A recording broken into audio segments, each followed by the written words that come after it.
السلام علیکم ورحمۃ اللہ وبرکاتہ۔ ناظرین، امید کرتا ہوں آپ سب خیریت سے ہوں گے۔ اللہ تعالیٰ آپ کو سلامت رکھے۔ آج پھر ایک مرتبہ ہم آپ کے سامنے حاضر ہوئے ہیں۔ آج میں آپ کو تحریک انصاف کے متعلق کچھ اپڈیٹ آپ کو بتاؤں گا۔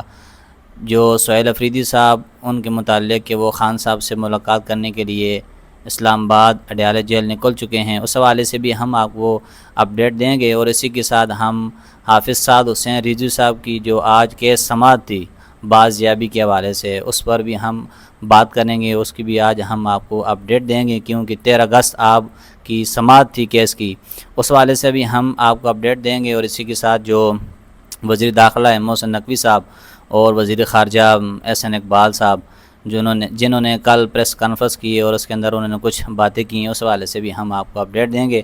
تو چلتے ہیں اپنی ویڈیو کی طرف جانے سے پہلے اگر آپ ہمارے چینل پر فرسٹ ٹائم آئے ہیں تو ہمارے چینل کو سبسکرائب کر لیں تاکہ ہماری ہر آنے والی ویڈیو آپ تک پہنچ سکے، اور کمنٹ سیکشن میں کمنٹ ضرور کیا کریں تاکہ ہماری حوصلہ افزائی ہو سکے۔ تو ناظرین، چلتے ہیں اپنی ویڈیو کی طرف۔ سب سے پہلے ہم بات کرتے ہیں تحریک انصاف کے حوالے سے، پی ٹی آئی کے حوالے سے، کہ آج سہیل افریدی صاحب اڈیالہ جیل کے باہر کھڑے ہیں۔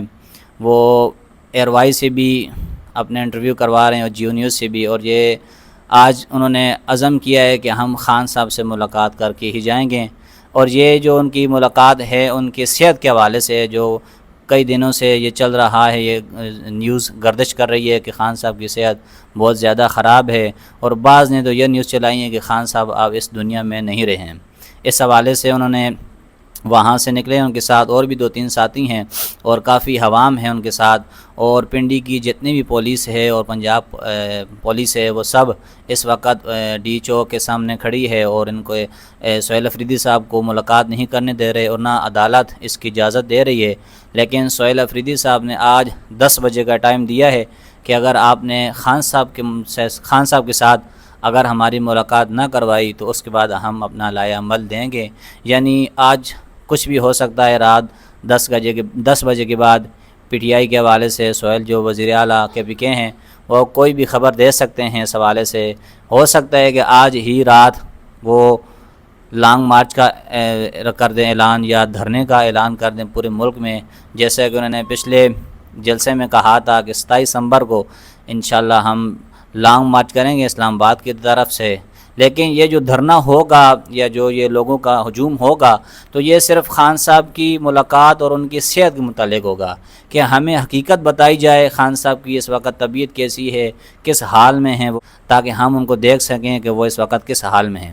یہ اپڈیٹ تھی آج کی حوالے سے، پی ٹی آئی کے حوالے سے۔ اور ابھی بھی اڈیالہ جیل کے سامنے سہیل افریدی صاحب اور آپ کے ساتھ جو ساتھی ہیں ان کے پی کے وہ بھی آپ کے ساتھ کھڑے ہیں اڈیالہ جیل کے سامنے، اور کافی پولیس کی نفری وہاں موجود ہے۔ اب دیکھتے ہیں کہ آج رات کو 10 بجے کیا ہونے والا ہے۔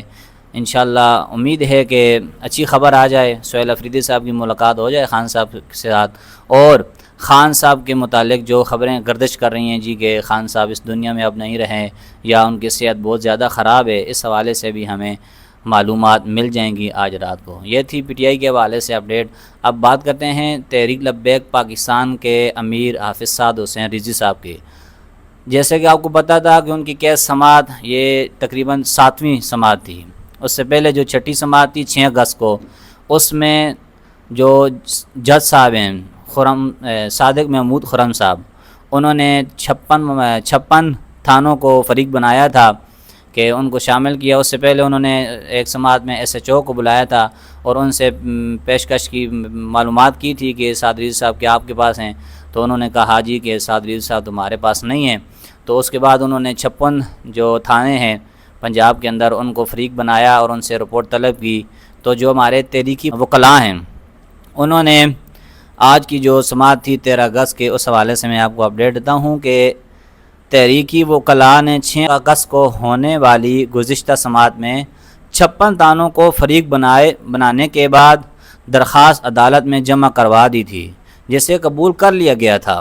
یہ ایک اچھی خبر ہمیں ملی تھی۔ 6 اگست کو جو سماعت ہوئی تھی اس کے اندر جو جج صاحب تھے صادق محمود خرم صاحب نے، انہوں نے یہ درخواست قبول کی تھی تحریکی وکلاء کی طرف سے۔ اب اس کے بعد کیا ہوا تھا، ہم آج کی سماعت میں حکومتی وکیل یعنی جو سرکاری وکیل تھے، حکومتی وکیل نے مقدمے کو مزید لٹکانے کے لیے، لمبا کرنے کے لیے، آگے چلانے کے لیے دعویٰ کیا ہے کہ جی انہوں نے مذکورہ درخواست کی کاپی نہیں مل سکی، ہمیں نہیں دی۔ یعنی جو 6 اگست کو انہوں نے درخواست جمع کروائی تھی، تو حکومتی وکیل نے یہ کہا کہ انہوں نے جو درخواست دی ہے اس کی کاپی ہمیں وصول نہیں ہوئی، جس پر تحریکی وکلاء نے موقف اختیار کیا کہ حکومتی وکیل کا مقصد ایک سنگین نوعیت کے جبری گمشدگی کے مقدمے کو مزید لٹکا کر ملک کی اہم سیاسی اور مذہبی شخصیات کی زندگیوں کو خطرے میں ڈالنا ہے۔ یعنی ہمارے جو تحریکی وکلاء ہیں انہوں نے بتایا کہ حکومتی وکیل کا مقصد ایک جبری اور گمشدگی کے مقدمے کو لٹکانا ہے، مزید آگے لے کے جانا ہے، یعنی منظر عام پر نہیں لانا چاہتے، کیس کی سماعت نہیں سننا چاہتے۔ حافظ سعد حسین رضوی صاحب اور جتنے بھی قائدین ہیں اس وقت جو منظر عام پر نہیں ہیں ان کو سامنے نہیں لانا چاہتے، تو انہوں نے یہ بہانہ ڈال دیا جی کہ انہوں نے ہمیں کاپی نہیں دی، درخواست کی جو کاپی تھی وہ ہمیں وصول نہیں ہوئی، انہوں نے ہمیں دی نہیں۔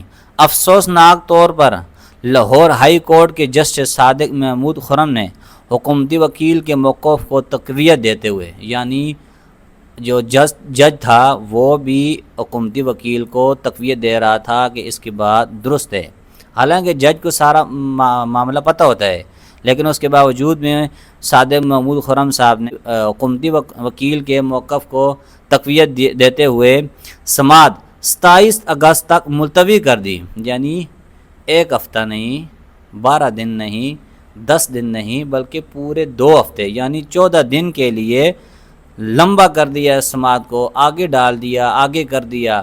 حالانکہ اب یہاں میں ایک بات کہنا چاہتا ہوں، اگر کسی جج کا بیٹا ہوتا، کسی خاص عہدیدار کا بیٹا ہوتا اور وہ اس طرح منظر عام پر نہ ہوتا یا غائب ہوتا، تو کیا اس کے لیے بھی وہ 7 اور 6 سماعتیں رکھتے؟ کیا اس کے لیے بھی 2 ہفتے 3 ہفتے کے گیپ رکھتے اور تاریخ آگے لے جاتے؟ ایسا کبھی نہ ہوتا، بلکہ اسی دن ہی، بلکہ چند گھنٹوں میں ہی معلومات کر لیتے کہ جج کا بیٹا کہاں، یا کسی خاص عہدیدار کا بیٹا ہوتا تو اس کو ڈھونڈ کر عہدیدار باہر نکال لے آتے۔ لیکن یہ ایک عام شخصیت ہے، یہ کوئی چھوٹا موٹا معاملہ نہیں ہے۔ یہ علامہ سعد حسین رضوی صاحب اس کے کروڑوں چاہنے والے ہیں، لاکھوں کروڑوں ان کے ووٹر ہیں، اور ایسے شخصیت کو چھپانے کے لیے ان کو منظر عام پر نہ لانے کی ایک سازش ہے۔ ایسی کیا وجہ ہے، کیوں نہیں ان کو منظر عام پر؟ اگر وہ مجرم ہیں تو ان کو عدالت میں لائیں، ان کو جو سزا بنتی ہے وہ سزا دیں۔ اگر وہ مجرم نہیں تو کیوں نہیں ان کو آپ سامنے لا رہے؟ آخر کیا وجہ ہے؟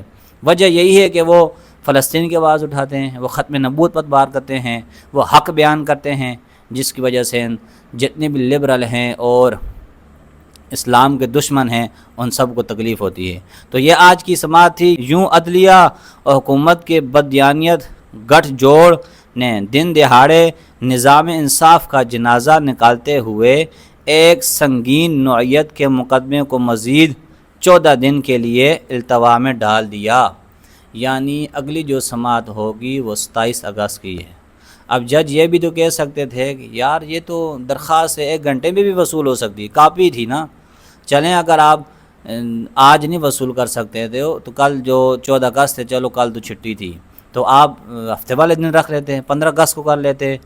جب اپنے معاملات آتے ہیں تو ہنگامی صورت بنتی ہے تو پھر تو عدالتیں اتوار والے دن بھی کھل جاتی ہیں، پھر تو اتوار کو بھی سماعت ہو جاتی ہے، پھر تو رات کے 11 بجے بھی عدالت لگ جاتی ہے اور ایک الیکٹرک پرائم منسٹر کو اس کے عہدے سے ہٹا دیا جاتا ہے۔ تب تو نہیں دیکھا جاتا کہ آج اتوار ہے یا چھٹی کا دن ہے، لیکن اس کے پیچھے ایک بہت بڑی طاقت ہے۔ لیکن کوئی بات نہیں، انشاءاللہ سدا امتحان نہیں رہتے۔ بابا جی فرمایا کرتے تھے ایک دن آئے گا جس دن عدالت لگے گی، پھر سب کا حساب ہوگا۔ تو انشاءاللہ یہ آج کی اپڈیٹ تھی انشاءاللہ، اور اسی کے ساتھ ہم بات کریں گے جی محسن نقوی کی۔ محسن نقوی صاحب اور ان کے ساتھ وزیر خارجہ احسن اقبال صاحب، ایک داخلہ ہے ایک خارجہ ہے، یعنی ایک سانس اندر جا رہی ہے اور ایک باہر آ رہی ہے۔ تو انہوں نے پریس کانفرنس کی ہے، میں آپ کو سب سے پہلے آپ ان کی یہ بات سنیں، آپ کو بھی ہنسی آئے گی، تبصرہ کرتا ہوں آپ کے ساتھ۔ آج سے ہم نے آن لائن نذرانہ بھی شروع کر دیا ہے کہ اگر کوئی شخص لندن بیٹھا ہے، امریکہ بیٹھا ہے، یا پاکستان سے باہر ہے یا پاکستان کے اندر، وہ آن لائن دیکھ بھی دے سکتا ہے، چادر بھی چڑھا سکتا ہے۔ جی ناظرین، آپ نے دیکھا جی محسن نقوی صاحب کیا فرما رہے ہیں کہ جی آپ یہ جو پریس کانفرنس تھی یہ تقریباً داتا دربار کے عرس کے موقع پر تھی، یا یہ ابھی ان دنوں میں انہوں نے کی ہے۔ یہ کہہ رہے ہیں جی کہ نذرانہ آپ آن لائن بھی دے سکتے ہیں، یعنی پاکستان اتنی ترقی کر چکا ہے کہ اب نذرانے اور قبر پر چادر چڑھانی آن لائن بھی ہو سکتی ہے۔ کیا بات ہے جی محسن نقوی صاحب، دیکھیں اب یہ کہہ رہے ہیں جی اگر بندہ لندن میں ہے، برطانیہ میں ہے، یورپ میں ہے، سعودیہ میں ہے، دبئی میں ہے، جہاں بھی ہے، بیرون ملک میں جہاں بھی ہے، اگر وہ وہاں سے آن لائن دیکھ دینا چاہتا ہے تو وہ دے سکتا ہے۔ یعنی بندے کی عقل ڈھنگ رہ جاتی ہے کہ اب مانگنے کا یہ نیا طریقہ ہے، عوام سے پیسے بٹورنے کا ایک نیا طریقہ ہے۔ پہلے ان سے میٹرو بس لاہور کے اندر نہیں چل رہی تھی تو انہوں نے وہ بند کر دی، اب نذرانے یہ خود ہڑپنے کے لیے یہ تنظیم منصوبہ بنا رہے ہیں جی آن لائن۔ اب آن لائن جو بندہ دیکھ بھیجے گا ظاہر پیسے ہی بھیجے گا، چادر تو نہیں بھیج سکتا یا دیکھ تو نہیں بھیج سکتا، تو وہ پیسے یہ خود ہی رکھیں گے۔ کس نے دینا ہے نذرانہ، کہ کس کو دینا ہے نذرانہ، کس نے دینا ہے، اپنے جیب میں ڈالیں گے۔ تو یہ دیکھیں تارا اور ستارہ دونوں اکٹھے ہو گئے اور جی عوام کو بیوقوف بنانے لگ گئے ہیں۔ خدا را اپنے حال پر بھی رحم کرو اور ہمارے حال پر بھی رحم کرو، اور یہ ملک اسلام کے نام پر بنا ہے، یہ ملک لا الہ الا اللہ محمد رسول اللہ کے نام پر بنا ہے۔ یہ تھی ہماری آج کی اپڈیٹ، انشاءاللہ نیکسٹ ویڈیو میں آپ کے ساتھ ملیں گے، تب تک کے لیے اللہ حافظ۔